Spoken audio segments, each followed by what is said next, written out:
शिक्षा देला माने ରଖିବା ଯେ ତାଙ୍କ ବିଧାନଟା ନିଜ ଜୀବନ ଚରିତ୍ରରେ ପାଳନ କରିବା ଯେତେ ପର୍ଯ୍ୟନ୍ତ ନିଜେ ପ୍ରାକ୍ଟିକାଲି ନିଜ ଜୀବନ ଚରିତ୍ରରେ ଜଣେ ପାଳନ କରେ ସେ ଯିଏ ବି ହେଇଥାନ୍ତୁ ନା କାହିଁକି ଜଣେ ସାଧାରଣ ଗୁରୁ ଭାଇ ହୁଅନ୍ତୁ বা ଜଣେ କର୍ମୀ ହୁଅନ୍ତୁ বা ସହପତି ବ୍ୟକ୍ତି ହୁଅନ୍ତୁ ନା କାହିଁକି ସେ ଯଦି ନିଜ ଜୀବନ ଚରିତ୍ରରେ ନିଜେ ପାଳନ ନ କରନ୍ତି ତାହେଲେ ତାଙ୍କର କିଛି ହେବ ନାହିଁ। এইটা হচ্ছে প্র্যাকটিক্যাল কথাগুলো। তাহলে কোন আমাদের দীক্ষা নেবার আবশ্যকতা আছে, গুরু গ্রহণ করার কোন আবশ্যকতা রয়েছে রয়েছে শাস্ত্র মতে আছে যে গুরু গ্রহণ করার আবশ্যকতা ଯୋଉମାନେ ଗୁରୁ ଗ୍ରହଣ କରନ୍ତି ନାହିଁ ସେମାନଙ୍କ ହାତରୁ ଭଗବାନ ଅନ୍ନ ଜଳ ଗ୍ରହଣ କରନ୍ତି ନାହିଁ। ତ ଗୀତାରେ ଶ୍ରୀ କୃଷ୍ଣ କଣ କଲେ ଯେ ମତେ ମାନେ ନା ମତେ ପୂଜା କରେ ନା ସିଏ ତା ହାତରୁ କିଛି ଗ୍ରହଣ କରେ ନା ତାକୁ ସେ କଥା କରେ। ତାର ଉଦାହରଣ ଦେଲି ବେଦ ଯୋଉମାନେ ଗୁରୁ ଗ୍ରହଣ କରନ୍ତି ନାହିଁ ତାଙ୍କ ହାତରୁ କୌଣସି ଦେବାଦେବୀ ପୂଜା ପାଆନ୍ତି ନାହିଁ ତାଙ୍କର ମୁକ୍ତି ହିଁ ନାହିଁ। ତେଣୁ ବେଦରେ ଲେଖା ହେଇଛି ଦିନେ ଶିବ ଏବଂ ପାର୍ବତୀ ବସିଥାନ୍ତି ପ୍ରଶ୍ନ କରୁଛନ୍ତି ପାର୍ବତୀ ଯେ ପ୍ରଭୁ ଆପଣ ତ ଶ୍ରେଷ୍ଠ। ଶିବଙ୍କୁ ପ୍ରଶ୍ନ କରୁଛନ୍ତି କେତେ ଗୁରୁତ୍ୱପୂର୍ଣ୍ଣ କଥା କାହିଁକି ମଣିଷ ବିଭିନ୍ନ ଦେବାଦେବୀଙ୍କୁ ପୂଜା କରୁଛି ଘରେ ଏତେ ଦେବାଦେବୀ ପୂଜା କରୁଛି କାହାକୁ ପୂଜା କଲେ ସିଏ ସବୁ ଦେବାଦେବୀ ପୂଜା ପାଇବେ ସେଇଟା ମତେ କୁହନ୍ତୁ। এই প্রশ্নটা পার্বতী কাহাକୁ କରୁଛନ୍ତି ସ୍ୱୟଂ ପ୍ରଭୁ ଶିବଙ୍କୁ। କାହାକୁ ପୂଜା କଲେ 33 କୋଟି ଦେବାଦେବୀ ପୂଜା ପାଇବେ। 33 କୋଟି ମାନେ 33 ଜଣ ଦେବତା। 33 କୋଟି ମାନେ କରୋଡ଼ ନୁହେଁ 33 କୋଟି ମାନେ 33 ଜଣ ଦେବତା। 33 ଜଣ କିଏ 12 ଜଣ ବସୁ ଆଦିତ୍ୟ 11 ଜଣ ବସୁ ପଞ୍ଚଭୂତ ଆଉ ବ୍ରହ୍ମା ଆଉ ଇନ୍ଦ୍ର ମାନେ 33 କୋଟି ଦେବାଦେବୀ କେମିତି ପୂଜା ପାଇବେ ପ୍ରଶ୍ନ କରୁଛନ୍ତି। এটা ଆମେ ସମସ୍ତେ ଜାଣିଛେ ସ୍ୱୟଂ ଶିବ କହୁଛନ୍ତି ପାର୍ବତୀକୁ ବେଦରେ ଲେଖା ହେଇଛି କଣ କହିଛନ୍ତି ଯେ ଗୁରୁ ବ୍ରହ୍ମ ଗୁରୁ ବିଷ୍ଣୁ ଗୁରୁ ଦେବ ମହେଶ୍ୱର ଗୁରୁ ସାକ୍ଷାତ ପରବ୍ରହ୍ମ ତସ୍ମୈ ଶ୍ରୀ ଗୁରୁବେ ନମଃ। এটা ସମସ୍ତେ ମୁଖସ୍ଥ କରିଛେ କିନ୍ତୁ ଆମେ ପାଳନ କରୁନା। ଆମେ এটা ଜାଣିଛେ ସମସ୍ତେ ମୁଖସ୍ଥ ହେଇଯାଇଛି। ତାହେଲେ ପରବ୍ରହ୍ମ କିଏ ଏଠି ଲେଖା ହେଇଛି ଗୁରୁ ବ୍ରହ୍ମା ଗୁରୁ ବିଷ୍ଣୁ ଗୁରୁ ଦେବ ମହେଶ୍ୱର ଗୁରୁ ସାକ୍ଷାତ ପରବ୍ରହ୍ମ। ଗୁରୁଙ୍କୁ ପୂଜା କଲେ 33 କୋଟି ଦେବାଦେବୀ ପୂଜା ପାଇବେ। ତାହେଲେ ମାଧ୍ୟମ ହଉଛନ୍ତି ଗୁରୁ ମାଧ୍ୟମ ହଉଛନ୍ତି ଗୁରୁ। ତାହେଲେ ସେ ପରବ୍ରହ୍ମ କୁଆଡେ ଅଛି ପରବ୍ରହ୍ମ କି ସୃଷ୍ଟିର ତତ୍ତ୍ୱର ଯେ ଜ୍ଞାନ ଅଛି ଯାହା ପାଖରେ ସିଏ ହିଁ ଗୁରୁ।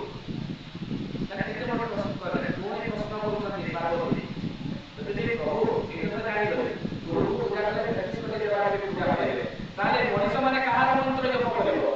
ଗୁରୁତ୍ୱପୂର୍ଣ୍ଣ କଥା ବେଦର କଥା କୌଣସି ଶାସ୍ତ୍ରର କଥା କହୁନାହିଁ। ପୃଥିବୀର ୱାର୍ଲଡର ସବୁଠାରୁ ଯଦି ପ୍ରଥମ ବହି ଅଛି ବେଦ ଏହାକୁ ସମସ୍ତେ ବିଶ୍ୱାସ କରନ୍ତି। ଆଜି ଆମେରିକାରୁ ଆରମ୍ଭ କରି ଲଣ୍ଡନରୁ ଆରମ୍ଭ କରି ସମସ୍ତେ ବେଦକୁ ବିଶ୍ୱାସ କରୁଛନ୍ତି। ତେଣୁ ବେଦର ହିଁ ପାଠ୍ୟ କଥା ବେଦ ହେଉଛି ଆଇନ ଲ ନିୟମ ତାକୁ ଯିଏ ପାଳନ କରିବ ସିଏ ହିଁ ଭଲ ଜୀବନ ଯାପନ କରିପାରିବ। ଠାକୁର ଏଇ କଥାଟାକୁ ହିଁ ପୁରା ସରଳ ଭାବରେ ବୁଝେଇ ଦେଇଛନ୍ତି। ତାର ଉଦାହରଣ ମୁଁ ଗୋଟେ ଗୋଟେ କରିକି ନାଟିବି। ଠାକୁର ଏପଟରୁ ସେପଟ କିଛି ଜିନିଷ ଦେଇନାହାନ୍ତି ସେଇ ବେଦରୁ ଦେଇଛନ୍ତି ପୁରାଣ ଶାସ୍ତ୍ରରୁ ଦେଇଛନ୍ତି ଗୀତାରୁ ଦେଇଛନ୍ତି ସବୁ ଏଇ ଜିନିଷ ଗୁଡାକ ଦେଇଛନ୍ତି ଭାଗବତରୁ ଦେଇଛନ୍ତି ଏପଟରୁ ସେପଟ କିଛି ନାହିଁ କିନ୍ତୁ ସେ ସରଳ ଭାବରେ ବୁଝେଇ ଦେଇଛନ୍ତି।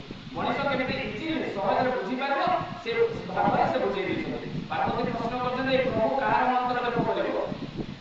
ସ୍ୱୟଂ ପ୍ରଭୁ ଶିବ କହୁଛନ୍ତି ଋଗ୍ବେଦରେ ଲେଖା ହେଇଛି ମନ୍ତ୍ର ମୂଲ୍ୟଂ ଗୁରୁ ବାକ୍ୟ। ମନ୍ତ୍ର ମୂଲ୍ୟଂ ଗୁରୁ ବାକ୍ୟ ମାନେ ଗୁରୁ ନିର୍ଦ୍ଦେଶିତ ମନ୍ତ୍ର ସହିତ ସମାନ। ମାନେ ଗୁରୁ ଯୋଉ ମନ୍ତ୍ରଟା ଦେଇଛନ୍ତି ସେଇ ମନ୍ତ୍ରଟା ଜପ କଲେ 33 କୋଟି ଦେବାଦେବୀ ପୂଜା ପାଇବେ। ଆମେ ଯିଏ ଯାହା ଯୋଉ ପାଇଲା ଭଗବାନଙ୍କୁ ଆମେ ଧରି ଦଉଛେ କିନ୍ତୁ ବେଦର କଥା ଆମେ ମାନୁନା। ଠାକୁର ତ ବେଦ ବାହାରେ ନୁହେଁ ସେ ତ ସ୍ୱୟଂ ପ୍ରଭୁ ତାଙ୍କ ମୁହଁରୁ ହିଁ ତ ବେଦ ବ୍ରହ୍ମା ଯେହେତୁ କହିଛନ୍ତି ବେଦବ୍ୟାସ ଲେଖିଛନ୍ତି କିନ୍ତୁ ବେଦ ପୁଷ୍ପ ସିଏ ସେଟା ମୁଁ ପ୍ରମାଣ ସହ କହିବି ଆପଣଙ୍କୁ। ତ ଯେତେବେଳେ ପ୍ରଶ୍ନ ଆମର ଯୋଉ ମନ୍ତ୍ରଟା ଆମେ ଜପ କରୁଛୁ ରାଧାନାମ ମନ୍ତ୍ରଟା ଜପ କରୁଛୁ ତାର ଆଉ ଦୁଇଟା ଅର୍ଥ ଅଛି ମୁଁ ମାଇକରେ କହୁନି ଯୋଉମାନେ ଦୀକ୍ଷା ନେଇନାହାନ୍ତି ସେମାନେ ଶୁଣିବା କଥା ନୁହେଁ ତେଣୁ ମୁଁ ମାଇକରେ କହୁନି। ତେଣୁ ରାଧାନାମଟା ଆମେ ଜପ କରୁଛେ ଆଜି ୟୁଟ୍ୟୁବ ଖୋଲିଲେ ଦେଖିବେ ଯେତେ କାଶୀ ବୃନ୍ଦାବନରୁ ଯେତେ ବି ବାବା ମାନେ ପ୍ରବଚନ ଦଉଛନ୍ତି ସମସ୍ତେ ରାଧାନାମଟା ହିଁ ଜପ କରନ୍ତି। ଠାକୁର ଆମକୁ ଦିଟା ଏକ୍ସଟ୍ରା ଦେଇଛନ୍ତି ରାଧା ସହିତ ଆରାଧନା ଏକ୍ସଟ୍ରା ଦେଇଛନ୍ତି। ତାହେଲେ ଠାକୁର କଣ ଅଲଗା ଜିନିଷ ଦେଲେ ବେଦରୁ ବାହାରେ ଦେଲେ କି ମୁନି ଋଷି ମାନେ ଯୋଉଟା ଜପ କରୁଛନ୍ତି ତାର ବାହାରେ ଦେଲେ କି ନାଇଁ ସେ ବେଦରୁ ହିଁ ଠାକୁର ଦେଲେ। ତାହେଲେ ପୁଣି ପ୍ରଶ୍ନ କରୁଛନ୍ତି ପ୍ରଭୁ ଏଇଟା ତ ଜାଣିଗଲେ ଯେ ଏଇ ମନ୍ତ୍ରଟା ଜପ କଲେ ମଣିଷ ଏଇ ମନ୍ତ୍ରଟା ଜପ କରିବାର ଆବଶ୍ୟକତା ରହିଛି କିନ୍ତୁ କାହାକୁ ପୂଜା କରିବ? କେତେ ଗୁରୁତ୍ୱପୂର୍ଣ୍ଣ କଥା। ଆମେ ତ 33 କୋଟି ଦେବାଦେବୀ ରଖିଲା ଘରେ କିଏ ଯୋଉଠି ପାଇଲା ମାର୍କେଟ ଗଲା ବୁଝିଲା ଗଣେଶଙ୍କର ଫଟୋ ଦେଖିଦେଲା ଭଲ ଲାଗିଲା ଆଣିକିନା ରଖିଦେଲା କିନ୍ତୁ ତାର ମନ୍ତ୍ର ଜଣା ନାହିଁ ତାର ସ୍ତୁତି ଜଣା ନାହିଁ ତାକୁ ଭୋଗ ଲଗେଇବା କିଛି ଜଣା ନାହିଁ ଖାଲି ଆଣିକି ଚୌକିଦାର ଭାବରେ ରଖିଦେଇଥିବ ଭଗବାନ ତୁମେ ରହିଥା ମୋର ମଙ୍ଗଳ କାମନା କର ସେମିତି ଥୋଡ଼ି ହୁଏ। ଯୋଉ ଫଟୋ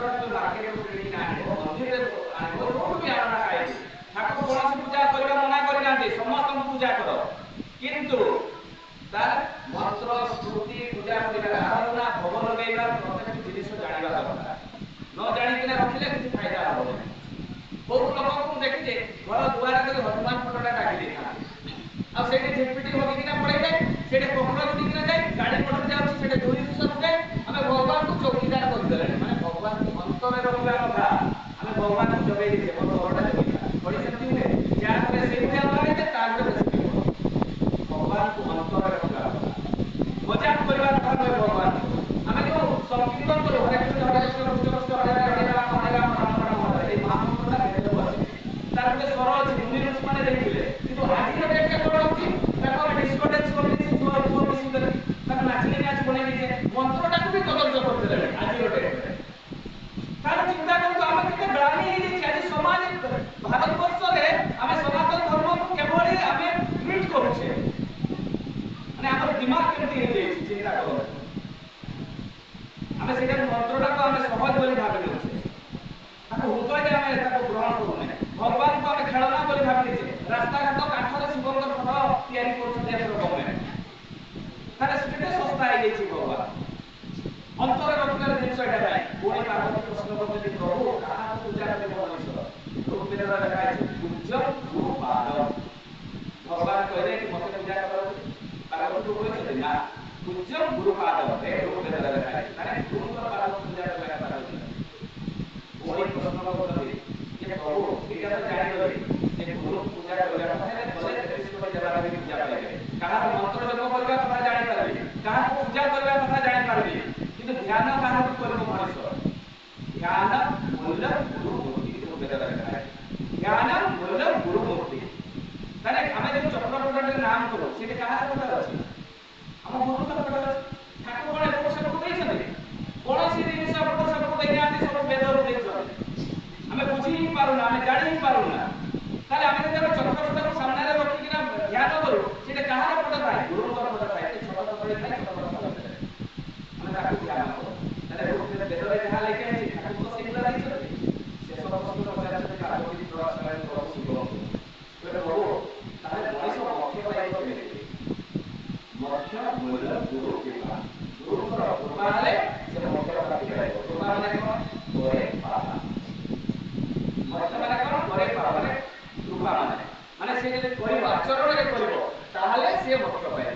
ଆମର ଯଦି ଆଚରଣ ଭଲ ଥିବ, ଆମେ ଦୀକ୍ଷା ନେଇଛେ, କିନ୍ତୁ ଦୀକ୍ଷା ନେଲା ପରେ ଯଦି ଆମେ ପରନିନ୍ଦା ପରଚର୍ଚ୍ଚା କରିବା, ତାର ପଇସା ମାରିକି ଖାଇଦେବା, କୋଉଠି କୋଉଠି କିଛି ଝଗଡ଼ା ଫଗଡ଼ା କରିଦେବା, ତାହେଲେ କଣ ହବ? ଆଉ ନରକକୁ ଯିବା। ଜାଣି ଜାଣି ଭୁଲ କଲେ ନା, ଦୀକ୍ଷା ନେଲା ପରେ ଆମେ ଜାଣି ଜାଣି ଭୁଲ କରୁଛେ। ଯିଏ ଅଜାଣତରେ ଭୁଲ କଲେ ତ ଭଗବାନ ତାକୁ ମାଫ କରନ୍ତି, କିନ୍ତୁ ଜାଣି ଜାଣି ଭୁଲ କଲେ ତା ପରିବାର ଦେଖିବେ, ଯୋଉମାନେ ଜାଣି ଜାଣି ଭୁଲ କରନ୍ତି ତା ପରିବାର ଧ୍ୱଂସ ବିଧ୍ୱସ୍ତ ହେଇଯାଏ। ତେଣୁ ଯେତେବେଳେ ଆମେ ଗୁରୁଙ୍କୁ ଗ୍ରହଣ କଲୁ, ତା ଭିତରକୁ ଆମେ ପଶିବା ପାଇଁ ପଡ଼ିବ, ଜାଣିବା ପାଇଁ ପଡ଼ିବ, ରିସର୍ଚ୍ଚ କରିବା ପାଇଁ ପଡ଼ିବ। ଏଇ ଆଗ୍ରହଟା ଆମ ଭିତରେ ରହିବା ଦରକାର। ଆଉ ଆମେ ଯଦି ବେଶୀ ଜାଣିଛେ ବୋଲି ଭାବି ନେବା, ସେଇଠି ଆମେ ତଳକୁ ପଡ଼ିଯିବା। ତେଣୁ ଏଇଗୁଡ଼ାକ ପ୍ରାକ୍ଟିକାଲ ଜିନିଷ ଗୁଡ଼ାକ ଆମକୁ ଜାଣିବା ଦରକାର। ଆମେ ଏଇ ଯୋଉ ଧର୍ମର ଗ୍ଲାନି କେମିତି ହେଇଛି? ଆମେ ମା ମାନେ ସବୁ କରନ୍ତି ସାବିତ୍ରୀ ବ୍ରତ, କାହିଁକି ଏଇ କଥା ଗୁଡ଼ାକ ପ୍ରାରମ୍ଭିକ କଥା ଗୁଡ଼ାକ ଜାଣିବା ଦରକାର। ଆମର କୋଉଠି ଭୁଲ ରହୁଛି? ଯେତେବେଳେ ସାବିତ୍ରୀ ବ୍ରତ କରନ୍ତି ବା ଲକ୍ଷ୍ମୀଙ୍କର ମାଣବସା ଗୁରୁବାର କରନ୍ତି, ସେ ଗୁରୁବାର କେମିତି କରନ୍ତି? ଯେ ପୂଜା ବସା ସରିଲା, ଯାଇକି ଟିଭି ସାମ୍ନାରେ କିଏ ବସିଲା, କିଏ ମୋବାଇଲରେ ଚାଟିଂ କଲା, କିଏ ଫୋନରେ କଥାବାର୍ତ୍ତା କଲା, ଝିଅ ପୁଅ ତାଙ୍କର କଥାବାର୍ତ୍ତା ହେଲା, ଏଇ ସବୁ ଚାଲିଲା। କିନ୍ତୁ ବିଧାନ କଣ ଅଛି? ଠାକୁର କେତେ ସୁନ୍ଦର କଥା ବୁଝେଇଲେ, କେମିତି କରିବ, କାହିଁକି କରିବ, କରିଲେ କଣ ଲାଭ ଅଛି? ନାରୀ ନୀତିରେ ଲେଖା ହେଇଛି। ଯୋଉମାନେ ନାରୀ ନୀତି ପଢନ୍ତି ସେଇମାନେ ହିଁ ଜାଣିଛନ୍ତି ବ୍ରତ କେମିତି କରାଯାଏ, କାହିଁକି କରାଯାଏ, କରିଲେ କଣ ଲାଭ ଅଛି, ଆଗରେ ଜାଣିବା ଦରକାର। ଯଦି ଏମିତି ସେମିତି ଯଦି ଜଣେ କରେ ବ୍ରତ, ତାର କ୍ଷତି ହେବ। ତେଣୁ ବ୍ରହ୍ମ ମୁହୂର୍ତ୍ତରେ ଉଠିବା କଥା। ବହୁତ ମା ଭାଇ ମାନେ କଣ କରନ୍ତି? ରାତିରୁ ଖବର ଦେଇ ଦିଅନ୍ତି। ସେମିତି ହୁଏ ନାହିଁ। ସକାଳୁ ବ୍ରହ୍ମ ମୁହୂର୍ତ୍ତରେ ଉଠିବା ପାଇଁ ପଡେ। ବ୍ରହ୍ମ ମୁହୂର୍ତ୍ତରେ ଉଠି ଯାହା ଯାହା କରିବା କଥା କରଣୀୟ, ସେଇଗୁଡ଼ାକ ଆମକୁ କରିବା ପାଇଁ ପଡ଼ିବ। କରିବା ପାଇଁ ପଡ଼ିବ ନା, ବ୍ରହ୍ମ ମୁହୂର୍ତ୍ତରେ ଉଠିବା, ନାମ ଧ୍ୟାନ କରିବା, ଶତ ଅନୁଜ୍ଞା ପଢ଼ିବା, ଇଷ୍ଟବୃତ୍ତି ଦେବା, ତାପରେ ପ୍ରାର୍ଥନା କରିବା। ପ୍ରାର୍ଥନା କରି ସାରିଲା ପରେ ତାପରେ କଣ କରିବା? ଆମେ ମାନେ ବହି ପାଠ କରିବା, କିଛି ବାଣୀ ଆଧ୍ୟାତ୍ମିକ ବହି, ତାପରେ ଆମେ ଗୁରୁଜନଙ୍କୁ ପ୍ରଣାମ କରିବା, ଥାଲକୁଳି ପତ୍ର ସେବନ କରିବା, ବ୍ୟାୟାମ କରିବା। ଏତିକି ଜିନିଷ ଜଣେ ଯଦି କରେ ସେ ନିରୋଗ ରହିବ। ଆଉ ଏତିକି ଜିନିଷ ଯଦି ନ କରେ ତାର କର୍ମଫଳ ସେ ଭୋଗିବ। ଠାକୁର ସବୁ ଏଗୁଡ଼ାକ ଏକ୍ସରସାଇଜ ଗୁଡ଼ାକ ଦେଇଛନ୍ତି। ତାଙ୍କ ପାଇଁ ଆମକୁ କିଛି କରିବାର ନାହିଁ। ଯେ ଦୀକ୍ଷା ନିଏ ଠାକୁରଙ୍କ ପାଇଁ ଜିରୋ, କିଛି ନାହିଁ, କରିବାର କିଛି ନାହିଁ, ନିଜ ପାଇଁ କରେ, ନିଜେ ବଞ୍ଚିବା ପାଇଁ। ଆମେ ଭାବୁ ଯେ ଦୀକ୍ଷା ନେଲା ପରେ ବ୍ରହ୍ମ ମୁହୂର୍ତ୍ତରେ କାହିଁକି କରିବା? ମୁଁ ତାର ଉଦାହରଣ ସବୁ କହିବି। ତ ଏ ଯୋଉ ବ୍ରତ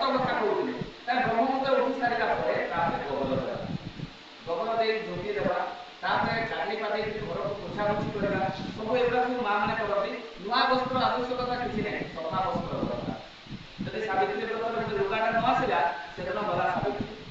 ଆଉ ସେ ଗୋଟେ ଦିନ ହିଁ ସ୍ୱାମୀଙ୍କୁ ପୂଜା କର ଆଉ ସବୁଦିନ ଝାଡୁରେ ମାର। ହଁ କି ଗାଡ଼ି ଦିଅ ସବୁଦିନ ଭାଇ ଗୋଟେ ଦିନ ହିଁ ପାଦରେ ଟିକେ ଗୁଆଟା ରଖିବେ ପାଣିଟା ପିଇଦିଅ। ସେଇ ସ୍ୱାମୀ ପ୍ରତି ଏଇଟା ଆମ ଯେ ସ୍ୱାମୀକୁ ଭକ୍ତି କଲେ ଯେ ସନ୍ତାନର ଆୟୁ ବୃଦ୍ଧି ହୁଏ ଆଉ ଦେବ ସନ୍ତାନ ଜନ୍ମ ହୁଏ ଏଇଟା ତ ଆମ ମାଇଣ୍ଡରେ ନାହିଁ। ଏଇଟା କିଏ କହିବ ଆମକୁ? ତ ଯେତେବେଳେ ପୂଜା ଆରାଧନା କଲା ପରେ ଯେତେବେଳେ ସରିଯିବ ଦିନ ସାରା କାହାରି ସହିତ କଥାବାର୍ତ୍ତା ନାହିଁ, ବାର୍ତ୍ତାଳାପ କରାଯାଏ ନାହିଁ। କ'ଣ କରାଯାଏ ନା ଜପ ଆଉ ସ୍ତୁତି। ଲକ୍ଷ୍ମୀଙ୍କର ବ୍ରତ କର ବା ସାବିତ୍ରୀଙ୍କର ବ୍ରତ କର ତାଙ୍କର ନାମ ଜପଟା ଶୁଣିଲା ପର୍ଯ୍ୟନ୍ତ କରିବ, କାହାରି ସହିତ କଥାବାର୍ତ୍ତା ନାହିଁ। କାମ କରିବା କଥା ଯେମିତି କାମ କରିବ, ସ୍ୱାମୀ ସ୍ତ୍ରୀ ଛୁଆ ପିଲାଙ୍କୁ ଖାଇବା କଥା ଦେବା କଥା ସେମିତି ଦେବ, କିନ୍ତୁ ବାର୍ତ୍ତାଳାପ କରିବ ନାମଟା ଚାଲିଥିବ। ଯାହା ବି ବ୍ରତ ଚାଲେ ତାହେଲେ ବ୍ରତଟା ସମ୍ପୂର୍ଣ୍ଣ ହେଲା। ଆମେ କିନ୍ତୁ କରୁ ହିଁ ନାହିଁ।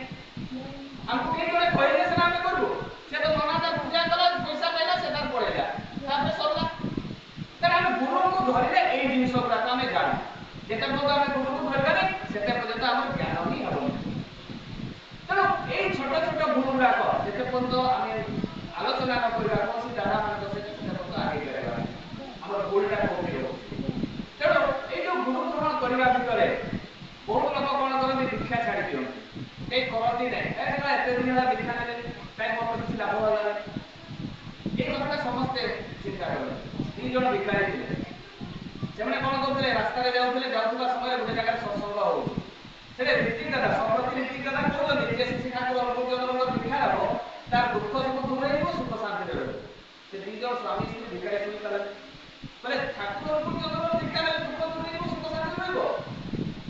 ଠିକ ଅଛି ଆମେ ଏଇଠି ବାହାରେ ବସିବା, ସରୁ ଯିଏ କହିଛି ତାକୁ ପଚାରିବା ସତ ଯଦି ଥାଏ ତାହେଲେ ଆମେ ଦୀକ୍ଷା ନେବା। ତ ଯାହା ବି ହଉ ମାନେ ସତ୍ସଙ୍ଗ ସରିଲା ପରେ କିଏ କହିଛି ତାପରେ ସେ ତାକୁ ପଚାରିଲା ପରେ ଦେଖାଗଲା ଯେ ସେ ଜଣେ ସହବର୍ତ୍ତୀ ବ୍ୟକ୍ତି। ସେଇ କଥାଟା କହିଛନ୍ତି। ତାକୁ ଯାଇକି ସେ 2 ଜଣ ଭିକାରୀ ପ୍ରଶ୍ନ କରୁଛନ୍ତି, ଦାଦା ଆପଣ ଯେ ଠିଆ ହେଇକି ବହୁତ ସାହସର ସହିତ କହିଲେ ଯେ ଠାକୁର ଅନୁକୂଳ ଚନ୍ଦ୍ରଙ୍କ ଦୀକ୍ଷା ନେବ ତାର ଦୁଃଖ ଦୂର ହେଇଯିବ, ସୁଖ ଶାନ୍ତିରେ ରହିବ, ଏଇଟା କ'ଣ ସତ? ସେ କହିଲା 100% ନାହିଁ 200% ସତ। ତାର ଆମେ ଦୀକ୍ଷା ନେବୁ। ଖୁସି ହେଇଗଲେ 2 ଜଣ ଭିକାରୀ ଦୀକ୍ଷା ନେଇଗଲେ। ଦୀକ୍ଷା ନେଲା ବେଳେ ଠାକୁର ବିଧାନ କରୁଛନ୍ତି। ବିଧାନ କ'ଣ? ବ୍ରହ୍ମ ମୁହୂର୍ତ୍ତରେ ଉଠିବା। କାହିଁକି ବ୍ରହ୍ମ ମୁହୂର୍ତ୍ତରେ ଉଠିବା? ଯେଉଁମାନେ ବ୍ରହ୍ମ ମୁହୂର୍ତ୍ତରେ ଉଠନ୍ତି ତାଙ୍କର ଆୟୁଷ ବୃଦ୍ଧି ହୁଏ। ଯେଉଁମାନେ 8ଟା 9ଟା 7ଟା ବେଳେ ଉଠନ୍ତି ସେମାନେ ସବୁ ଗଧା ହୁଅନ୍ତି, ଅଳସୁଆ, କୌଣସି କାମରେ ତାଙ୍କୁ ମନ ଲାଗେନି। ଆପଣ ଦେଖିବେ ଯାହା ଘରେ ସେଇଭଳିଆ ବି ଲୋକ ଅଛନ୍ତି ସେଇଭଳିଆ ହିଁ ହୁଅନ୍ତି, ତାଙ୍କର ଆୟୁ କମିଯାଏ। ତେଣୁ ବ୍ରହ୍ମ ମୁହୂର୍ତ୍ତରେ ଉଠିଲେ ଏଇଟା ହେଉଛି ଫାଇଦା। ତାପରେ କ'ଣ କରିବା? ଠାକୁରଙ୍କୁ ପ୍ରଣାମ କରିବା। କ'ଣ ପ୍ରଣାମ ମନ୍ତ୍ର ଅଛି? ପ୍ରଣାମ କରିବା। ପ୍ରଣାମ କାହିଁକି କରିବା? ପ୍ରଥମେ ଯଦି ସକାଳୁ ଉଠି ଠାକୁରଙ୍କ ପାଖକୁ ଯାଉ ତାହେଲେ ଆମ ଭିତରେ ଆଧ୍ୟାତ୍ମିକ ଚିନ୍ତାଟା ପଶିବ। ଆଉ ଯଦି ଉଠୁ ସ୍ତ୍ରୀ ସହିତ ଝଗଡ଼ା ହେଇଗଲା ଦିନ ସାରା ମାଇଣ୍ଡରେ ସେଟା ଭାବୁଥିବ, ତା ସନ୍ତାନ ସହିତ ଝଗଡ଼ା ହେଇଗଲା ସେଇଟା ବି ମାଇଣ୍ଡ ସାଇଡରେ ଘୁରୁଥିବ। ତେଣୁ ଠାକୁରଙ୍କ ପାଖକୁ ଯଦି ମୁଁ ପ୍ରଥମେ ଚାଲିଗଲି ତାପରେ ଯିଏ ମୋ ସାଙ୍ଗରେ ଝଗଡ଼ା ହେଲା ସେଟା ଏତେ ଫରକ ପଡ଼େ ନା। ତାହେଲେ କେତେ ପଜିଟିଭ ଜିନିଷ ବ୍ରହ୍ମ ମୁହୂର୍ତ୍ତରେ ଉଠିବା। ବ୍ରହ୍ମ ମୁହୂର୍ତ୍ତରେ ଉଠି ସାରିଲା ପରେ ପ୍ରଣାମ କରିବା, ତାପରେ ସତର୍କତା କାହିଁକି ପଡ଼ିବା? ମୁଁ ଯଦି ମୁଁ ମାନେ ଦିନଟା 3 ଥର ପଢ଼ିବା କଥା। ଯଦି ବି ଥରେ ପଢ଼ାଯାଏ ତାହେଲେ ବି ଚଳିବ, କିନ୍ତୁ 3 ଥର ନିୟମ ଅଛି ପଢ଼ିବା କଥା। କାହିଁକି ପଢ଼ିବା? ଏଇଟା ହେଉଛି 6ଟା ରିପୁକୁ କଣ୍ଟ୍ରୋଲ କରେ। ମୁଁ ଅକର୍ମୀ ମାନେ ମୁଁ କ୍ରୋଧ କରିବି ନାହିଁ, ମୁଁ ଅମାନି ହେବିନି। ତ ଏଇଟା ହେଉଛି ତାର ମିନିଂ, ମାନେ କାମ କ୍ରୋଧ ମୋହ ମଦ ମାଶ୍ଚର୍ଯ୍ୟ ଏଇଟାକୁ ମାନେ ଛାଡ଼ିବି ବୋଲିକିନା ପ୍ରତ୍ୟେକ ଦିନ ପ୍ରତିଜ୍ଞା କରିବା। ହେଇପାରେ ବର୍ଷେ ଲାଗିପାରେ, 2 ବର୍ଷ ଲାଗିପାରେ, 10 ବର୍ଷ ଲାଗିପାରେ, ଜୀବନ ସାରା ବି ଲାଗିପାରେ। ଜଣକା କଣ୍ଟ୍ରୋଲ ହୁଏ ନା, ସମସ୍ତଙ୍କର ତ ହୁଏ ନା, କିନ୍ତୁ କିଛି ତ କଣ୍ଟ୍ରୋଲ ହବ। ତେଣୁ ପ୍ରତ୍ୟେକ ଦିନ ଠାକୁରଙ୍କ ପାଖରେ ଯଦି ମୁଁ ନିବେଦନ କରିବି ତାହେଲେ କିଛି ନା କିଛି ତ ଆମ ଭିତରେ କଣ୍ଟ୍ରୋଲ ହବ। କେତେ ପଜିଟିଭ ଜିନିଷ ଆମେ କରୁନା। ତାପରେ ସତର୍କତା ପାଠ କରି ସାରିଲା ପରେ ତାପରେ ଆମେ କ'ଣ କରିବା? ସତର୍କତା ପାଠ କରି ସାରିଲା ପରେ ତାପରେ ଆମେ ଇଷ୍ଟବୃତ୍ତି ଦେବା। ଇଷ୍ଟବୃତ୍ତି 5ଟା ମହାଯଜ୍ଞ ଯୋଉଟା ମୁନି ଋଷି ଏବଂ ବ୍ରାହ୍ମଣ ମାନେ କରୁଥିଲେ, ତାକୁ ସେଟା ସମସ୍ତଙ୍କୁ ଦେଇଥିଲେ। ମାନେ ଫାଷ୍ଟ ହେଲା ଯୋଉମାନେ କରନ୍ତି ପ୍ରତ୍ୟେକ ଦିନ ଇଷ୍ଟବୃତ୍ତି କରନ୍ତି ସେମାନେ 5ଟା ମହାଯଜ୍ଞ କରନ୍ତି। ଦେବଯଜ୍ଞ, ଋଷି ଯଜ୍ଞ, ମାତୃ ପିତୃଯଜ୍ଞ, ଭୂଯଜ୍ଞ ଏବଂ ନୃଯଜ୍ଞ। ଦେବଯଜ୍ଞ ମାନେ କ'ଣ? ଏ ଯୋଉ ହୋମ କୁଣ୍ଡ ତିଆରି ହୁଏ, କାଠ ଦିଆଯାଏ, ଘିଅ ସେଠି ପୁରାଯାଏ। ଯେମିତି ଯେତେବେଳେ ଦେବତାମାନଙ୍କୁ କେମିତି ହୋମ ଦିଆଯାଏ, ଯେମିତି ଗୋଟେ ମନ୍ତ୍ର ଅଛି ଯେମିତି ଓମ୍ ପ୍ରିୟକରମ୍ ନିରାମେ ସୁଗନ୍ଧିଂ ପୁଷ୍ଟିବର୍ଧନମ୍ ଉର୍ବାରୋପବନ୍ଦନାଥମେବ ମୃତ୍ୟୁମୁଖୀ ଅମାମୃତମ୍ ଓମ୍ ସ୍ୱାହା। ଏତିକି କହିଲା ବେଳକୁ ସେଠି ଘିଅ ପକାଯାଏ ଏବଂ ସେଠି ବେଲପତ୍ର ଦିଆଯାଏ। ତ ସେଇଠି ପକେଇଲେ ଦେବତାମାନେ ପାଆନ୍ତି। ଏଇଟା ଶିବଙ୍କର ମନ୍ତ୍ର। ତାହେଲେ ଏଇଟା ହେଉଛି ଦେବଯଜ୍ଞ। ଆମେ ଇଷ୍ଟବୃତ୍ତି ମାଧ୍ୟମରେ 33 କୋଟି ଦେବତାଙ୍କୁ ଆମେ ସବୁଦିନ ପୂଜା କରୁଛୁ। तापर ऋषि यज्ञ माने कोन मोर गोत्र होची आत्रेय गोत्र मोर पूर्वज ऋषि होची आत्रेय ऋषि तेणु मो इष्ट होची देले मोर पूर्वज आत्रेय ऋषि से माने पाए आ ए ऋषि प्रतिमा जो माने अछंती गुरु माने साधु संत माने ए माने पा गुरु को देले किए के पाते माने ए सृष्टि रो समस्त पाते गुरु को देले पुणी अछि मातृ यज्ञ एवं पितृ यज्ञ माने आमे पिंडदान वर्षरे करे बापा मान को पिंडदान वर्षरे करे किंतु गुरु को आमे जो देले समय प्रत्येक दिन पा बापा मान भी पाते ताको बापा मान माने दिन गुरु सर्वजन पाते तापर कोन अछि तापर अछि गुरु जगत माने अतिथि देव माने भिखारी का भी अपन घर को आसे अतिथि बारी सेवा करेगा एवं भूजग माने गाय गोरु छेड़ी मेढा गछ पत्र जते कीट पतंग अछंती गुरु देले सेमाने मते पाए उते धनी लोक खाइबा पई नि पाए जने भिखारी के प्रत्येक दिन खाइबा पाए ता पई भगवान व्यवस्था करिना रखि दिया के भोकरे हुए के एही भोकरे हो समस्त किछि ना किछि पाए कीट पतंग तार डाल पत्र खाए बाघ भालू तार खाए एही ने सब जिनिस ना होई व्यवस्था रही माने इष्टवृत्ति माध्यम रे प्रत्येक दिन हम पांचटा समाज करू जोटा ब्राह्मण माने करतले मुनि ऋषि माने करतले सेटा हम प्रत्येक दिन को से ठाकुर दे तापर इष्टवृत्ति दे साला परे कोन करबे प्रार्थना कले कोन होय कि जो ताली मारिबा भितरे ब्लड प्रेशर तुमर होय ताली मारिबा भितरे कोन होय ब्लड प्रेशर जो होय नै आ कोन होय ए सिरा का बॉडी से अटैचमेंट अछि सेटा ब्लड सर्कुलेशन भलो हो तापर कोन होय तापर जते हमें प्रार्थना करि सारा परे हमें पानी पाठ करू आध्यात्मिक पानी जोटा नीति शिक्षा अछि जोटा हमें गीता को सत्याग्रह सेटा को पढिले हम जीवन चरित्र रो किछि कथा अछि जोटा हमर परिवर्तन मां माने जेति नारी रीति पढिले ताकर चरित्र चलन शिक्षा मिले तापर पानी पाठ करि सारा परे तापर हमर काम कोन पानी पाठ करि सारा परे हमें कोन करला फालतू के गुरु को प्रणाम करला यदि बापा पूरा टेंशन थी वो यदि बापा को प्रणाम कर देता गुरु के करे तने प्रेम भाव सृष्टि हो पॉजिटिव जिनिस उरा देखो प्रत्येक दिन यदि एका करा जाए ताको प्रेम भाव दार यदि जहां टेंशन दे यदि झगड़ा है कि एका प्रेम भाव दार यदि सकाळ संध्या प्रणाम ता सत्संगी घरे ही हुए आ बाहर में देखा जाए आज रोडे प्रणाम करि सारिला परे हालकुड़ी पत्र सेवन करिला हालकुड़ी पत्र 40 प्रकार रोग मुक्ति हार्ट लिवर किडनी रो फेलियर करे हो कैंसर हो ब्लड क्लॉटिंग हो विभिन्न प्रकार रोग माने उपशम अछि एहा हमर कथा हो केते पॉजिटिव जिनिस अछि तापरे कोन अछि हालकुड़ी पत्र सेवन करि सारिला परे एक्सरसाइज करिया माने केते गुरुत्वपूर्ण कथा व्यायाम करिया कि तो हम व्यायाम केते बेले करू जेते बेले सुगर नि गला डॉक्टर कहबो जाले मॉर्निंग वॉक करबो जा नाले तुम सुगर पड़ी से सेते बेले हम मॉर्निंग वॉक करू ठाकुर जे विधान गुडा देछ निरोग करबो एटा हमर मुंड भितरे पसे जेते बेले बीमार हबो हजार हजार टका खर्च हबो हॉस्पिटल से सेते बेले मुंडा बथा हो तो ठाकुर जे विधान दा देछ सेटा हमर मुंड भितरे पसे ही त ठाकुर जे विधान दा देछ एटा प्रैक्टिकल नीति हम करिबा पय ना ठाकुर को लाभ किछि अछि एटा मोर लाभ अछि ठाकुर तो मनीष कांगा तो मनीष पाई ही सब बोले गोटे मनीष पाई साम्राज्य त्याग करबा कथा ठाकुर किंतु आमे से कथा चालू नहीं हमें से सिस्टम रे चालू ही नहीं ये दीक्षा दिए वर्षे परे तार सस्तेनी ग्रहण करिवार आवश्यकता रही यदि ठाकुर को से भलो पाए वर्षे परे तार सस्तेनी ग्रहण करिवार आवश्यकता रही किंतु आमे वर्ष ना चाखुचे ना ठाकुर को हमें चाखुचे जे काले हमर जे धन संपत्ति हेबो टका पैसा हेबो गाड़ी फाड़ी हेबो 10 तला गुने बिल्डिंग करबी एकर एकर जमीन हेबी तापर सस्तेनी एका हमर आशा सेमति हुए ना कर्मफल भोग करिवा पई पड़ो कर्मफल भोग करिवा पई पड़ो ते दीक्षा दियो बा न दियो प्रैक्टिकल कथा गुरा कर कहू तुमे दीक्षा नेले जे ठाकुर तुमको आशीर्वाद कर देले तुमे बची जीवो सेटा नुहे कर्मफल भोग करिवा पई पड़ो ताके उदाहरण देले श्री कृष्ण को देव को बोलछन देव को प्रश्न करछन ताके पुओ श्री कृष्ण कहते ये पुओ तू तो भगवान मु तो तू जेते बेले जेल रे जन्म हलो तू तो मते बचै पारता जे तू भगवान तू 14 वर्ष काहे कि से जेल रे कारावास कर तू एटा मते आजि कर ये प्रश्न करछन देवकी ताको मां स्वयं प्रभु श्री कृष्ण ए कर्मफल कथा कहू कर्मफल 12 व्रत तीर्थ कले खंडन हुए नै कर्मफलटा कर्म द्वारा खंडन उचित कर्म द्वारा हमें भाबु जे चतुर्धाम भूमि देले हमर पापटा धुई ए पारे पापटा धुई ए पारे किंतु कर्मफल खंडन हुए ना कर्मफल केबे भी खंडन हुए ना कर्मफल उचित कर्म द्वारा हुए सत् कर्म द्वारा खंडन हुए तो सेटा प्रश्न करछन से समय प्रभु श्री कृष्ण कहते मां मु जते प्रभु रामचंद्र ही जन्म ग्रहण करथि कोइके जन्म ग्रहण करथि मु जते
ଖାଇ କରି ଯଦି ଆମେ ତାଙ୍କ ଭକ୍ତ ହେଇଥିବା ତାହେଲେ ଭଲ ହବ। ଯଦି ଆମେ ତାକୁ ନ ମାନିବା ହବ କି ନାହିଁ? ତାହେଲେ ଗୁରୁ କିଏ?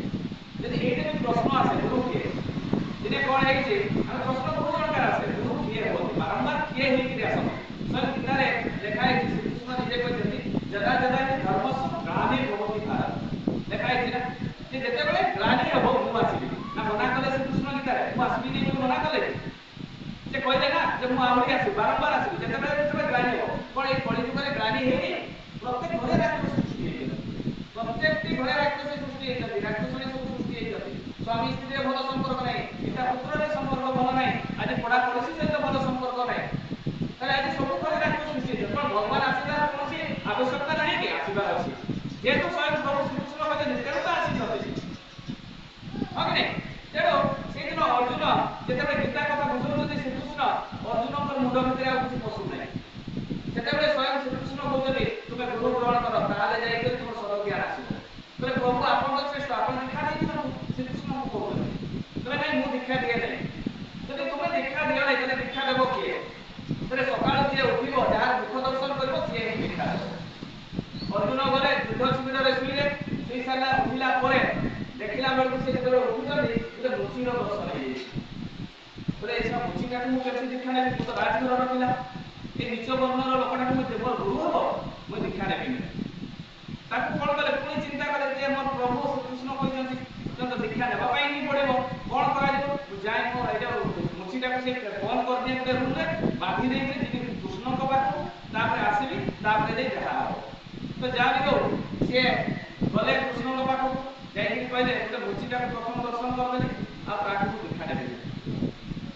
ତ ସେ କହିଲେ ହଉ ଆଉ କରିବି ନାହିଁ। 6ଟା 8ଟା ତ ଯାହା ବି ହଉ ସିଏ ସେଠି କଣ କଲେ?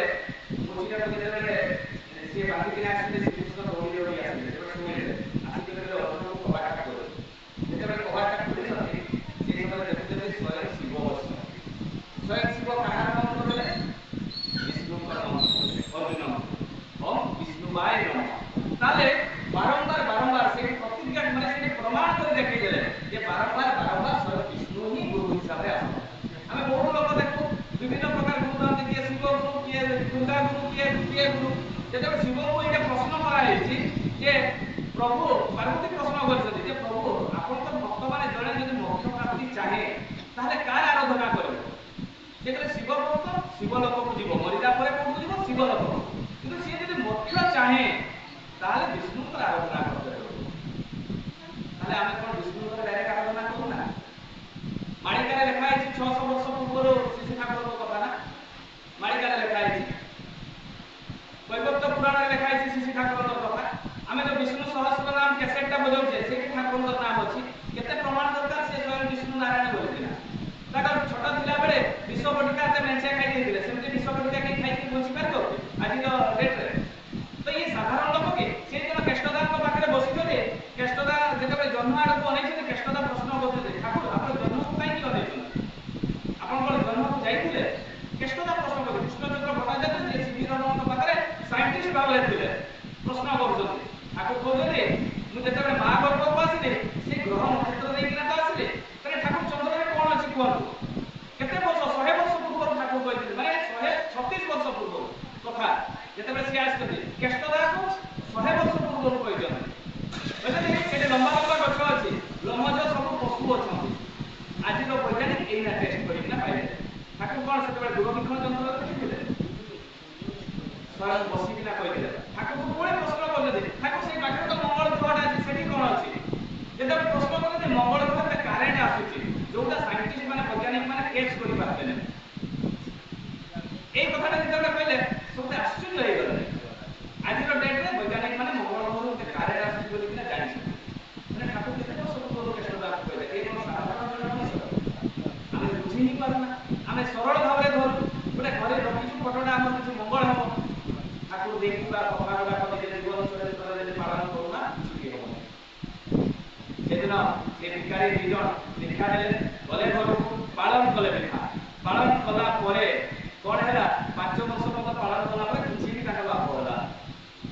ସେମାନେ ଚିନ୍ତା କଲେ ଆଜି ପାବନା ହିମାୟତକୁ ଯିବା, ଏଇ ଯୋଉ ଇଷ୍ଟପତି ଧନ୍ଦା ଅଛି ଏରା ସବୁ ମାଗିକି ଆଣିବା ଠାକୁର। এইটা তো আমার মুন্ড ভিতরে পশিগলা। তো যা भी हो से बोले पावना हिमायतपुर सकाळ बाहर के देखा आश्रम को माने से दी जन भिखारी स्वामी जे ठाकुर को श्लोक की पूछा माने के ठाकुर तो तुम जान स्वयं परम पूज्य पाठ शिशु बडरा को कहउछले जेते सब इष्टभूति अछि सेगुडा आनी के मते दियो ए नाम रो रख कर पर सेते तो कंप्यूटर सिस्टम नथला किसी व्यवस्था नथला परम पूज्य पाठ बडरा से रजिस्टर देखि देखि सब हिसाब कले हिसाब करी आनी के ना से सब रखि दिया तार दिन हला से दी जन भिखारी पहुंची ठाकुर को प्रणाम करते करते से पैसा जो खुचरा पैसा करता धराई देले ठाकुर से काम से मां भिखारी कहूची ठाकुर को अंतर जाने से केमती जाने आमे इष्टभूति गुडा बाबा पे आसी सेटा बेले से पुरुष भिखारी का कहूची अरे हमर की जाउची हमर तो କିଛି उन्नति हे सब संस्था रे बसिला हमर ए सब धंदा छडा हमर पैसा पाइले चला हमर पळे एतकी पैसा तो जमा करि पारबा नै जे आ 5 वर्ष में बहुत पैसा जमा आइछ नै भी पळे तुमे जेते बेले आसुते ठाकुर कहउछते जे तुमे गोटे काम करो तुमे जे इष्टभूति पैसा वाला नै जाउछ ए पैसा रे बिस्कुट पकेट किनो खाइबा पाइ देबो ता तो पळे से चिंता कले से दी जन भिखारी ब्राह्मण कहते जे गाय को बुआ को कुकुर को खाइते देले धर्म होय तो ठीक अछि ठाकुर कहउछते जे कुकुर को खुआइ दिला घर को पळेबा दुईटा बिस्कुट पकेट किने कुकुर को खाइबा पाइ देले कुकुर को खाइबा पाइ दे गोटे पर गोटे तीनटा कुकुर मरि गेला जेते मरि गेले गां वाला जानिले जे माने विष दे कुकुर को मारुछ तो पिटवा पे दौड़ेले से दी जन स्वामी स्त्री प्राण विकल के ठाकुर पाख पळे आसे आसी तो ठाकुर को प्रणाम कर बोले ठाकुर हम बचा तो नले काटला पिटे बोले की पे माने पिटबे तो नहीं ठाकुर आ हमें से अपन कहले कुकुर को बिस्कुट खाइते देबा କଥା तो बिस्कुट खाइते देबा କଥା ये जेते बेले कहले तो से बेले हम बिस्कुट खाइते देलु खाइते देला पर से कुकुर को मरि गेले जण गावला पिटे दे ओ कहले देखि तो के आसबे ने तुमको पिटबा पे एठी बस तने बसी रहला परे ठाकुर को प्रश्न करछ ठाकुर हमें तो दीक्षा नेलु आ दीक्षा नेला परे आ हमर कहीं उन्नति हला नै तो कुकुर का मरले ठीक है एटा कोन ठाकुर को जो तुम जो इष्टभूति पैसा बिस्कुट किन खाइते देलो तुमर जो ग्रह दशा थिला से बिस्कुट बात करे कुकुर पाखु गला से सही पारला नै से मरि गेला आ तापरे जेते बेले से मृत्युवरण कले से ग्रह सही पारले नै तो काहे की ठाकुर हमको कहतो हमर ग्रह दशा काहे खंडन हो आमे तो से गरीब को गरीब रहिछु आमे भाबी देलो रीति दादा कहि दिले जे ठाकुर अल्पुर जदर दीक्षा नब तार उन्नति हेबो दुख दूरे दिबो एटा कोन मिछ कथा ठाकुर पचारे तुमे जेतबे दीक्षा नै नतो केमिति अवस्था छै ठाकुर आमे केदन केदन पानी पिना सुतु कोन दिन आम खाइते मिलु नतला रोग बहुत होतला स्वामी स्त्री मुंड फटा फटी भी हे जे जोला लाइले पर सेबडा आजकल हो नै ले नै काई की हो नै तुमे रीति दादा दीक्षा देला बडे कहि दिले जे प्रत्येक दिन तो स्वामी को प्रणाम करू मो स्त्री जेतबे मते प्रणाम करे मो आपन बुझबा रे इच्छा हो आ रोग तुमर काई की हो नै रीति दादा कहि दिले जेतबे दुख मागी के आसीबो लुगा पटा धुइबो तापरे गाधेइबो तापरे घर को पसिबो सदाचार कथा सिखे तेनु हमरा रोग हो आ तले खाइबा कथा बोले नै ठाकुर एटा तो 3 मास खाइबा रहि जाई ठाकुर को जदि पूर्व जन्मर कर्म फल केबे खंडन हो तेबे तुमरा एक कष्ट नै दिना तुमे दिबो ए कष्ट माध्यम रे जाऊ जेतेबे सखे थरा आगु जन्म नै दिबो से कर्म फल का जेते कोन तो खंड नै तुमरो आशा करिबा जिंस गुडा को पूर्ण हेबो चिंता करो एते गुरुत्वपूर्ण कथा और आज आचार्य जे रीतिवाद विषय रे कहले एटा होछि हमर प्राक्टिकल कर्म मुझे कथा कहउछि आचरण कथा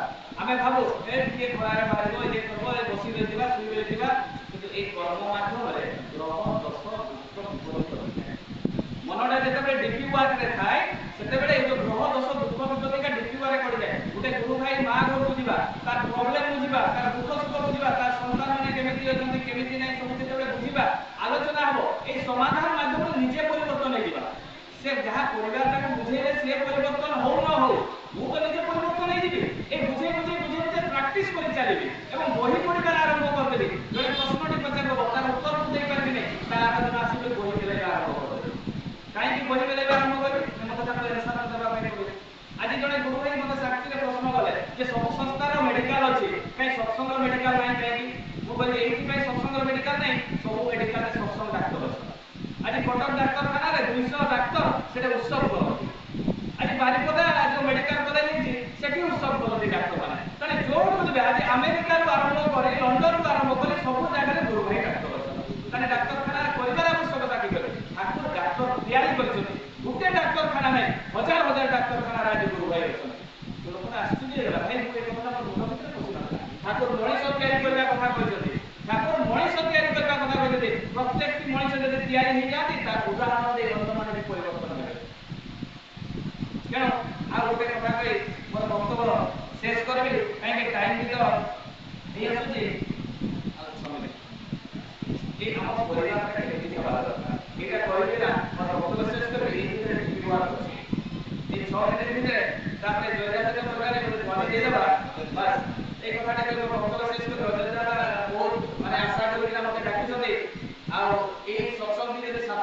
एते आनंद लागे अपने पूरा उत्साह लागला या भी हो आज जो महाराज जो माने परिचालना टिके माने कोही दे सिस्टम ता पूरा आपके आनंद होइला नै कि पूरा वो चिंता कंटिन्यू करले आरंभ का मोहर सारा माने महाराज को मोहर आ सेकंड का पूरा आनंद होला तो जा भी हो जे अपने जो बाकरा भाई एवं मां माने जो आसी आज जो जमी देले से आनंद लागला परिवार केमती हवा दिने और जाओ रास्ता नदी ग्राम से पूर्वज मान मूर्ति अच्छी अजर बड़ी भागीरथी ये सब मूर्ति अच्छी से आरती आरती करवा समय मूर्ति अच्छी वैशिष्ट गुरुदेव मो पिता मूर्ति कहीं रखी मो पिता मरी कहीं मरी से कहले तुम माँ सत्य पालन करने तुम्हें राजा हम राम 14 वर्ष बन रामचंद्र जेबे बड़ को गले तुम पिता चिंता करी से मरी गले मो माँ एत बड़ काम कर मो भाई जो देवता भाया और घर को पठे सी फाड़ी हाथ में पड़गला दौड़ी पाद धरिक कांदी कहते माँ बर्तमान रामचंद्र को फेर आने राजगादी बसबी ना आज भाई से निज घरटा संपत्तिटा निज सान भाई को छाड़ीदेव बड़ भाई को छाड़ीदेव आज हाथ जमी हाणा भाई भाई संपर्क आम रामायण मुखस्त कर दे महाभारत मुखस्त कर दे गीता मुखस्त कर दे आचरण ना रामचंद्र आचरण करके से विराट देखी ना सीता को चोरी कर नहीं गले सी जब हाथ में टेकी सीता को बची पार ना प्राक्टिकल चरित्र देखई देले मते युद्ध करने पड़ो सेतुबंध बांधा पड़ो उड़ीकिना जाई चलिकिना जाइछन प्राक्टिकल जीवन चरित्र कौन सी जिन मिराकल ना कि आम मिराकल पछे दौड़ुचे आम मिराकल पछे बेसी दौड़ुचे कहीं मिराकल पछे आम भावुचे मानसिक करदे किसी बेनिफिट है ये जो खाद्य गुड़ा खाऊे ये सब माने पुराण अच्छे ये खाद्य गुड़ा किए खाए माछ मांस किए खाए मनुसंहितार अच्छे जक्ष रक्ष पिशाचेण भक्षण मांस सुरापान अरे मांस किए खाए जक्ष माने खाते जक्ष रक्ष रक्ष माने कि राक्षस माने मांस किए खाते राक्षस माने खाते आउ किए खाते पिशाच माने ताने आमे पिशाच ना राक्षस ना जक्ष निजे निजे को भाव जदि मनीष मनीषर तो से मनुसंहितार लिखा है ताले जक्ष रक्ष पिशाचेण भक्षण मांस सुरापान आमे भाबो मांस खाइले बोले बेसी शक्ति अछि आमे जदि आज एना नेट रे गूगल रे आमे सर्च करबा तो बाघर आयु मात्र 25 30 वर्ष हाथीर आयु केते जानि 70 वर्ष जेतबे कोणार्क मंदिर तैयारी हला से पत्थर गुडा को लदा हेछि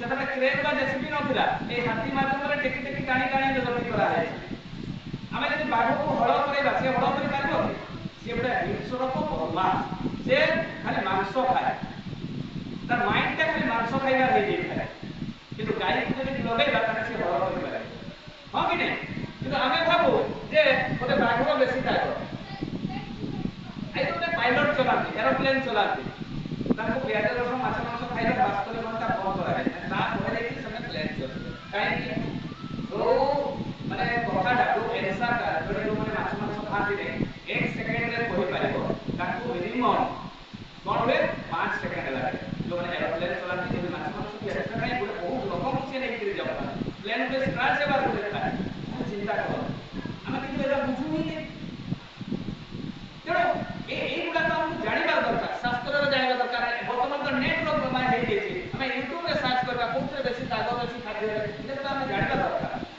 तापरे राम को फेरी आनिबा पय जाइछ राम को फेरी आनिबा पय गला परे जा भी हो आ बहुत अछि आज तो सत्संग अटेंड हो मेरी टाइम के हे गलानी तो एक जो उपस्थित अछंती अनुपस्थित अछंती एक जो हम मोर वक्तव्य शेष करबी ताका पंचम महाज दृष्टि को समस्त शांति सुख निरामय जीवन यापन करतु एवं इष्ट को धरि चलतु जानिबा पय चेष्टा करतु प्रत्येक जिनिस वेद वेदांत अछि बाहर किछि जिनिस नै ठाकुर को निर्भुल भाव सब जिनिसटा देखछन्ती सरल भाव